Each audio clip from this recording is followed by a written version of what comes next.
Bonjour et bienvenue. Alors aujourd'hui, on va aller regarder ce qu'il se passe dans la tête de cette personne vis-à-vis de vous. Je vais prendre mon Pythia, je vais prendre le nouvel Etelia. On va regarder, puis je vais prendre le Symbolone. Tiens, allez. Dans quel état d'esprit est cette personne? Donc déjà, elle, toute seule.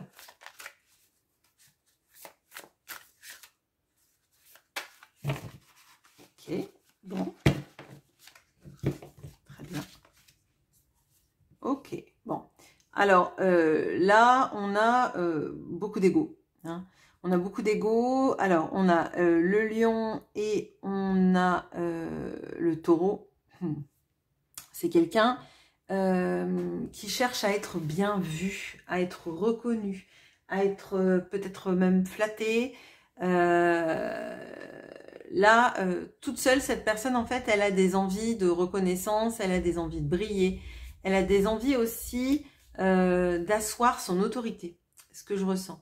Alors, est-ce qu'elle a des conflits avec des enfants? Est-ce qu'elle a des conflits avec les parents, des collègues, des amis, un ou une conjointe ou conjoint? Est-ce que c'est vis-à-vis de vous aussi que vous avez l'impression qu'en fait elle est dans un orgueil peut-être un peu mal placé, mais en tout cas elle est comme ça, elle seule. Ok. Alors, pourquoi est-ce qu'elle est dans cet état d'esprit? J'ai mis oui, j'ai mis mon jeu à l'envers.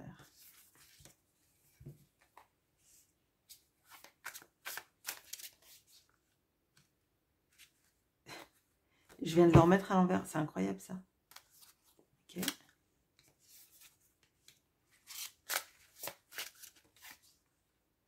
Bon. Ok. Bon. Alors là, on a quelqu'un. Alors, pour une fois, le 6 de coupe, je le ressens pas du tout, surtout là avec Arès à côté. Je le sens pas du tout comme quelque chose de positif. J'ai plutôt l'impression que c'est quelqu'un qui est en train de faire, entre guillemets, l'enfant. Qui fait un caprice. Je vous le dis très clairement, c'est quelqu'un qui a besoin de s'affirmer, mais en roulant sur les autres. On aurait pu avoir un 5 d'épée là. Moi, j'ai l'impression que c'est quelqu'un qui s'impose, qui crée des conflits, peut-être même qui s'invente des conflits imaginaires, qui peut avoir un réel problème aussi avec ses enfants. Hein. On peut avoir ça. On a quelqu'un qui, en fait, ne fait pas les choses dans le but d'obtenir une action, plutôt quelqu'un qui fait les choses et qui bloque son propre flot de la vie. Là, on a quelqu'un qui est en conflit, hein, et sans doute qui n'en démord pas. Donc là, vraiment, un aspect très fermé, très orgueilleux, très égotique, mais typiquement comme un enfant qui fait un caprice, mais vous voyez, pas le caprice pour avoir quelque chose, plutôt le caprice pour dire je suis là. Alors peut-être que ça nous parle d'une faille hein, que cette personne est là, etc. Mais moi, l'impression que j'ai, c'est plutôt quelqu'un qui est en train de s'imposer,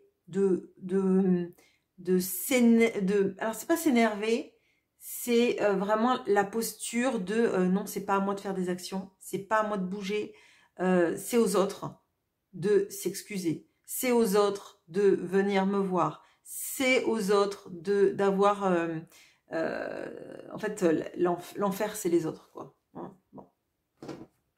Et là on voit très clairement que cette personne en faisant ça elle attirera rien de bon parce que l'as de bâton il est à l'envers, c'est-à-dire qu'elle croit qu'elle a le pouvoir mais en fait elle l'a pas du tout. Elle a juste un mouvement d'orgueil, un mouvement d'ego, mais ça l'empêche de manifester quoi que ce soit.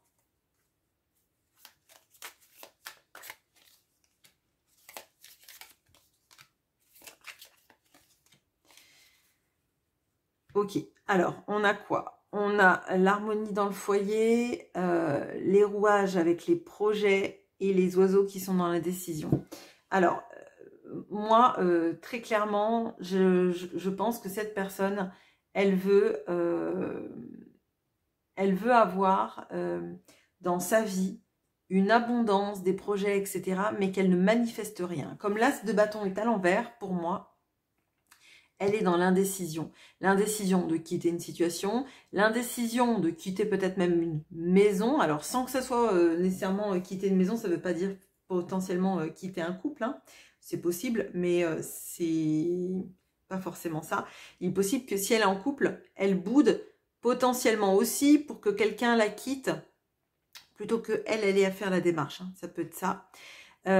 Mais j'ai l'impression que là où elle croit qu'elle va instaurer une harmonie, en fait, elle instaure une harmonie pour elle, pas pour les autres, pas pour les personnes qui partagent sa vie, pas pour les personnes qui sont extérieures, mais qui sont en lien amoureux avec elle, d'accord? Si vous partagez par exemple pas la même vie, la vie avec elle, on peut avoir ça.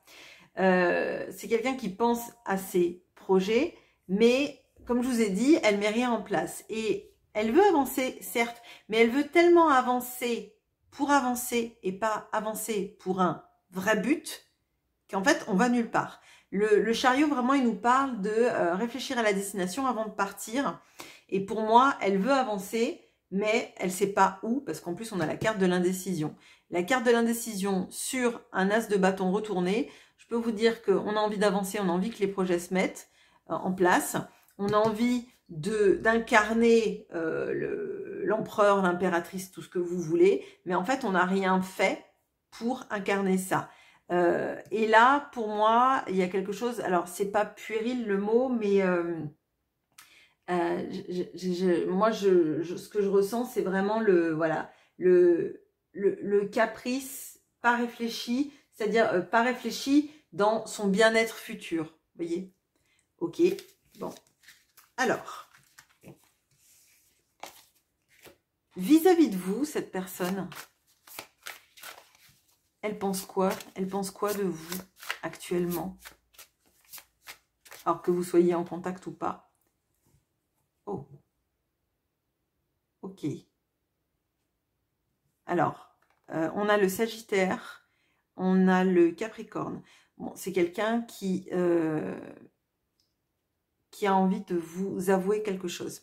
Là, j'ai même la notion de la confession. Alors, est-ce que cette personne vous a menti? Auquel cas, elle veut en parler parce qu'elle a l'impression que ça va la libérer. Est-ce qu'elle veut vous parler de ses sentiments? C'est possible également. On va voir avec la suite du tirage. Mais en tout cas, il y a quelque chose qui n'a pas été dit et qui lui pèse très fortement. On va voir après si c'est corrélé avec son état d'esprit du moment. Mais là, j'ai envie de creuser sur ça. De quoi elle veut parler?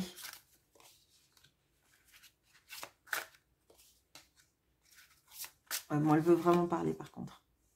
Ok. Ok. Bon.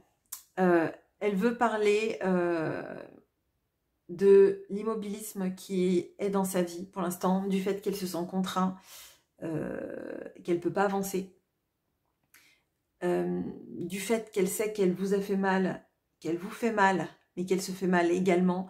Alors là, je pense que vous pouvez vraiment avoir une communication avec cette personne parce que la confession plus le 8 de bâton, j'ai l'impression que là, vraiment, on est dedans.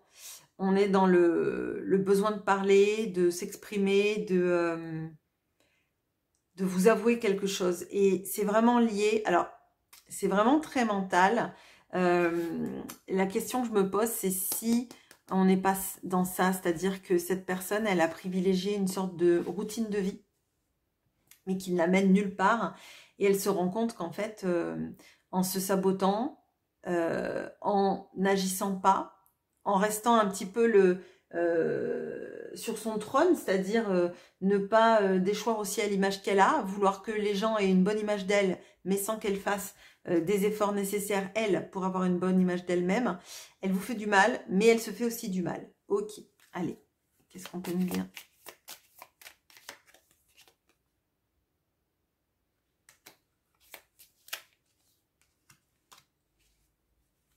Ouais. Alors, on a cette sensation qu'auprès de vous, elle ressent une abondance, qu'elle sait qu'elle a... Parce qu'en fait, vous voyez, toutes ces cartes-là, donc on a le coffre qui nous parle d'opulence, on a le trèfle qui nous parle de chance, et on a les lauriers qui nous parlent de grandeur. J'ai l'impression que c'est avec vous qu'elle incarne ça. Et dans sa routine de vie, ça ne veut pas dire qu'elle a quelqu'un. Ça veut dire peut-être que dans une démarche, par exemple, de célibataire ou de vivre un peu reclus dans sa vie, elle vibre pas ça, elle n'arrive pas à le faire. Et on dirait qu'elle veut asseoir sa vie dans un confort et après réfléchir aux possibilités. Mais ça vient pas comme ça. Si elle reste assise sur son trône, il se passera rien. Il faut qu'elle se mette en action. Et on voit que là, elle sait qu'elle n'arrive pas à mettre en place des actions, qu'elle est limitée. Alors peut-être que elle a un problème d'engagement. Peut-être qu'elle n'arrive pas à se projeter dans une relation de couple et que en fait elle sabote la relation de couple en faisant pas les efforts nécessaires, voyez, typiquement. Mais j'ai l'impression que elle veut vous dire en tout cas que la richesse dans sa vie, la chance dans sa vie et le sentiment d'être quelqu'un, c'est auprès de vous qu'elle l'acquiert ou qu'elle l'a acquis.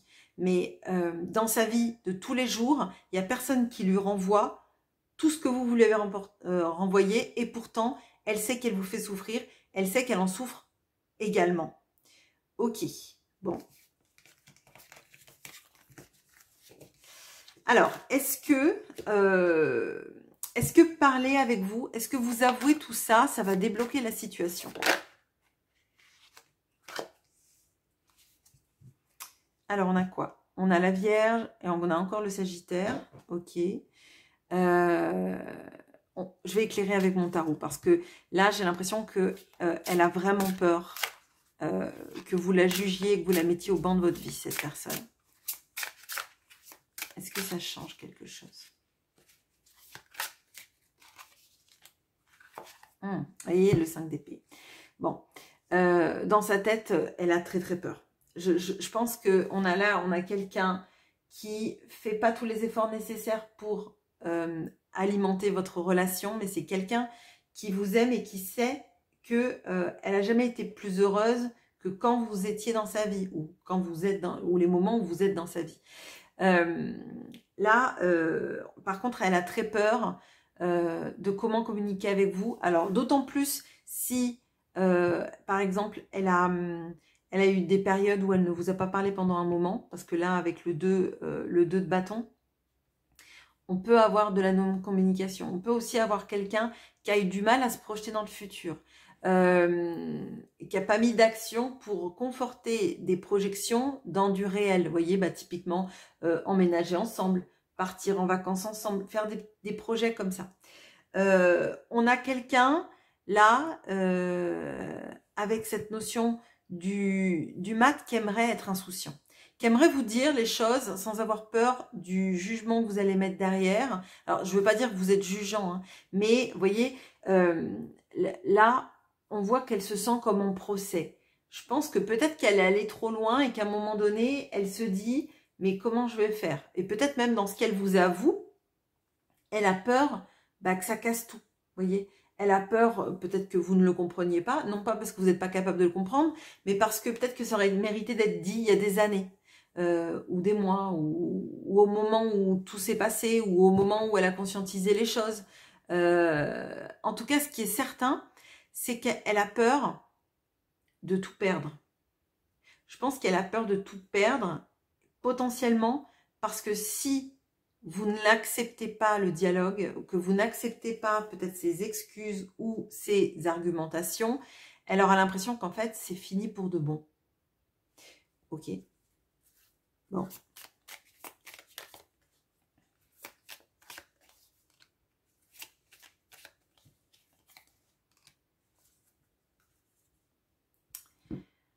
Alors, on a la naissance, on a l'avantage, on a les racines avec les parents. Alors, moi, alors en plus, on a la naissance sur le mat. J'ai l'impression que c'est le dernier coup de poker. C'est soit avec cette conversation, on arrive à redémarrer quelque chose et à le redémarrer de manière vraiment neuve. De manière neuve, ouais. Et voilà, pardon, excusez-moi, je bug. Soit, en fait, ça aurait été trop tard, elle n'aura pas su saisir toutes les perches que vous lui avez tendues. Et c'est marrant parce que, enfin c'est marrant, non c'est pas marrant, mais c'est fou parce que j'ai l'impression qu'elle se rend compte que vous n'avez pas arrêté de lui laisser des chances. Des chances qu'elle se rattrape aux branches, des chances, pardon, que ça marche, etc. Elle n'a pas saisi les avantages. Vous voyez, le 2 de bâton et les avantages, ça me fait penser au fait que vous ayez eu plein de communications où vous lui avez tendu des perches et qu'elle a préféré se débrouiller toute seule pour nager. Alors vraiment la perche, je le vois comme quand on apprenait à nager, à l'époque où on apprenait encore à nager à l'école. Vous voyez, on vous mettait dans la piscine, bon, c'était un peu bizarre, mais enfin, je sais pas si vous avez connu ça, mais on vous mettait dans la piscine, il y avait le maître nageur qui avait une perche, vous étiez au bord, et puis vous pouviez vous accrocher à la perche, ou au bord si vous étiez en panique, etc. Mais il fallait quand même essayer de nager par vous-même. Moi, j'ai l'impression que c'est comme si vous aviez la perche et qu'elle a préféré se noyer plutôt que saisir cette perche que vous lui tendiez, mais la perche vraiment du maître nageur. Et il y a quelque chose quand même de vraiment qu'on retrouve de l'auto-sabotage de tout à l'heure. Ok. Il est possible que cette personne, elle reproduise un schéma parental. Parce que vraiment, la notion, c'est un petit peu d'être dans le jusqu'au boutisme. Alors peut-être qu'elle a eu des parents qui s'entendaient pas forcément, mais qui ont toujours essayé de composer. Vous voyez, de faire semblant devant les autres. Typiquement, bah, on reste mariés, mais chacun trompe l'autre, attire l'arigot. Ou on reste marié, mais on parle n'importe comment à son partenaire et on n'a aucun respect pour lui ou pour elle. Voilà, ce que je ressens, c'est en fait, pour elle, le couple, c'est pas une belle vision qu'elle a du couple, en fait. Et je pense que ça participe grandement à la manière dont elle n'arrive pas à s'engager. Vous voyez, pour moi, c'est vraiment le problème. Il est de l'engagement, il n'est pas de l'amour. Il est de croire que l'amour ça fait mal, ça fait peur, enfin que le couple pardon fait mal, fait peur, n'est pas quelque chose de d'épanouissant. Ok, bon. Bon, un conseil pour vous. Un conseil pour vous vis-à-vis de tout ce qui est en train de se passer là. Bon, ancrez-vous.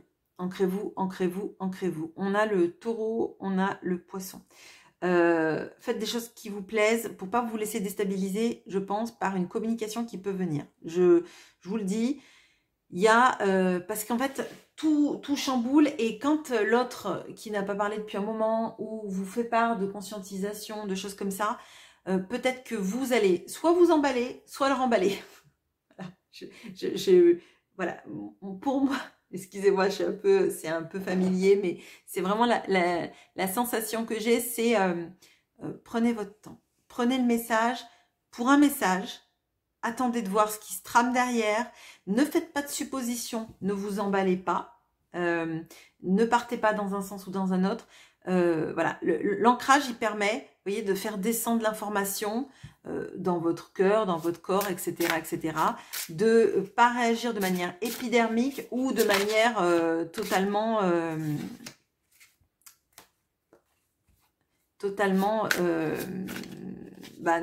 dans un enthousiasme fou, etc. Ouais. Là, en fait, on vous demande de ne pas partir dans des gros postulats, de pas partir dans c'est quelqu'un de toxique, il va me faire du mal ou elle va me faire du mal, ou pas se dire que c'est une pauvre victime la personne que vous avez en face non plus, ne pas vous dire que elle vous a rejeté et que vous, si vous n'acceptez pas le message, vous la rejetez. Et en fait, ce que je ressens, c'est ne culpabilisez pas. Prenez le message, vous n'êtes pas obligé de répondre tout de suite. Hein. Si cette personne vous a ghosté ou ne pas parlé pendant 6-7 mois, elle peut peut-être attendre que vous, l'information, vous la digériez pour lui répondre. Et je pense que de toute façon, ça sera mieux de prendre son temps pour voir ce que le message fait en vous, comment vous l'intégrez, comment vous l'intégrez à votre vie aussi, et comment surtout, voilà, comment vous le digérez, ce que vous en faites et ce que vous voulez en faire. Pour moi, il n'y a pas de précipitation à avoir. Si cette personne, elle a attendu pendant des mois peut-être pour vous répondre, etc., ou des semaines, ou voire pour certains peut-être des années, ça mérite peut-être aussi qu'elle s'interroge sur le fait que... alors peut-être que ça va pas lui plaire, mais en fait, ne faites pas les choses par peur de perdre l'autre. Parce que, en vrai, pendant des mois, comme il n'y avait pas de communication, vous l'aviez plus perdue, entre guillemets, à ce moment-là, que quand elle revient et qu'elle n'accepte pas nécessairement que vous répondiez pas. Vous voyez, enfin, je sais pas comment dire ça de manière agréable, mais voilà. On a la clôture, on a l'individualisme et on a le mouvement. Je pense que il y a une sorte de melting pot d'émotions qui va avoir lieu à ce moment du message. Je pense que c'est important que vous traversiez tout ce melting pot d'émotions, toutes ces couleurs d'émotions, parce que effectivement, il y a la question de est-ce que je réponds ou est-ce que c'est définitivement fini avec cette personne et que je ne veux pas qu'elle me fasse de mal, ou c'est définitivement fini parce que finalement, quand je vais y croire, elle va repartir, ou c'est définitivement fini parce qu'avec ce qu'elle me dit, moi je ne suis pas capable de l'intégrer, ou je ne suis pas capable de l'accepter, je ne suis pas capable de le pardonner. Et si c'est le cas, écoutez-vous en fait. Il n'y a personne qui doit vous dire bah non, il faut pardonner. En fait, si vous n'en êtes pas capable, vous n'en êtes pas capable. On a tous nos limites dans la vie et c'est pas grave en fait. Ne sentez pas que vous rejetez, que vous faites du mal à l'autre. Parce que en acceptant des choses qui sont pas bonnes pour vous, c'est à vous que vous faites du mal. Ok. Il y a la notion de savoir aussi quand cette personne est partie ou quand cette personne a agi de cette manière, comment elle s'est vraiment comportée vis-à-vis de vous, comment vous vous êtes comporté vis-à-vis de vous-même aussi, quelle image vous avez eue de vous et quelle image vous avez de vous maintenant. Il est évident que si vous avez enfin une bonne image de vous, que vous arrivez à négocier avec vous-même, à vous pardonner plein de choses, à accepter plein de choses, faut pas que ça vous déstabilise trop. Et c'est pour ça que la notion du réancrage et de filtrer les sentiments et de voir ce qu'on garde, ce qu'on laisse passer en soi, c'est important. Voyez. Donc moi je dirais le message, vous le lisez. À la rigueur, vous pouvez aussi écrire sur un papier tout ce que vous avez envie de lui répondre et vous réfléchissez. Alors non, vous réfléchissez pas. C'est pas la notion de réfléchir, c'est vous voyez là où votre cœur vibre vraiment. La réponse avec laquelle votre cœur vibre vraiment, sans vous dire, si je réponds ça, cette personne, elle ne me donnera plus jamais de nouvelles. Parce que peut-être qu'en fait, si vous n'êtes pas honnête vis-à-vis de vous-même, cette personne, elle va le sentir. Elle va sentir qu'en fait, vous avez peur de la perdre et elle va repartir. Vous voyez ? Bon. On a la notion du mouvement qui tombe sur cette... Prométhée, qui est notre pendu du moment. Je dirais que la relation ne peut partir qu'à partir du moment où vous avez vraiment fait le point sur ce que vous voulez ou ce que vous voulez pas. Et quand je dis qu'elle peut repartir, elle peut repartir dans l'idée d'une conversation honnête qui amène à quelque chose. Elle peut aussi repartir sur une conversation honnête qui clôture tout et qui vous permet à vous de vous libérer. Vous voyez, là on a Prométhée qui est quand même enchaîné parce qu'il a voulu donner le feu à l'homme. Le feu, on peut le voir aussi comme cette notion de pulsion de vie et cet as de bâton qu'on avait au tout début. Et que cette personne, elle croit, et elle a cru peut-être, qu'elle pouvait arriver à faire plein de choses peut-être par elle-même. Non pas que vous gêniez son entreprise, de faire les choses par elle-même, mais peut-être qu'elle a cru qu'elle pouvait se sortir toute seule de tout, qu'elle serait mieux dans un non-engagement ou en tant que célibataire ou dans ses affaires. Et on voit qu'en fait, ce qui va compter, c'est pas forcément elle, parce que elle est responsable de ses choix. C'est vous. Est-ce que vous restez enchaîné à une vision de la relation que vous aviez avant de guérir, avant d'avoir des conscientisations, avant qu'elle vous dise les choses, ou est-ce que maintenant vous vous désenchaînez, ou vous êtes déjà partiellement désenchaîné, vous faites quelque chose de tout ça, et que vous allez vers autre chose. Mais vous, en fait, vous principalement. Vous verrez bien après si cette personne, elle vous suit, elle vous accompagne, ou elle part de l'autre côté, ou qu'elle reste sur le carreau, parce qu'elle a tellement peur d'avancer. On a vu quand même qu'il y avait un 8 d'épée, donc on voit qu'elle a encore des mécanismes de sabotage, etc. etc. Elle sait qu'elle vous fait du mal, elle sait qu'elle se fait du mal, mais pour autant, est-ce qu'elle arrive à se désenchaîner? C'est pas dit, parce que le conseil, il est pour vous. Donc, vous, désenchaînez-vous, enlevez ces liens qui vous emprisonnent, d'accord? Et acceptez le mouvement de la vie. Le mouvement de la vie, il peut être solitaire, il peut être accompagné, mais ce qui compte, c'est le mouvement que vous faites vous. Et qui vous aime, vous suivra. Voilà, bon écoutez, je m'arrête sur ça. J'espère que ce tirage vous aura plu.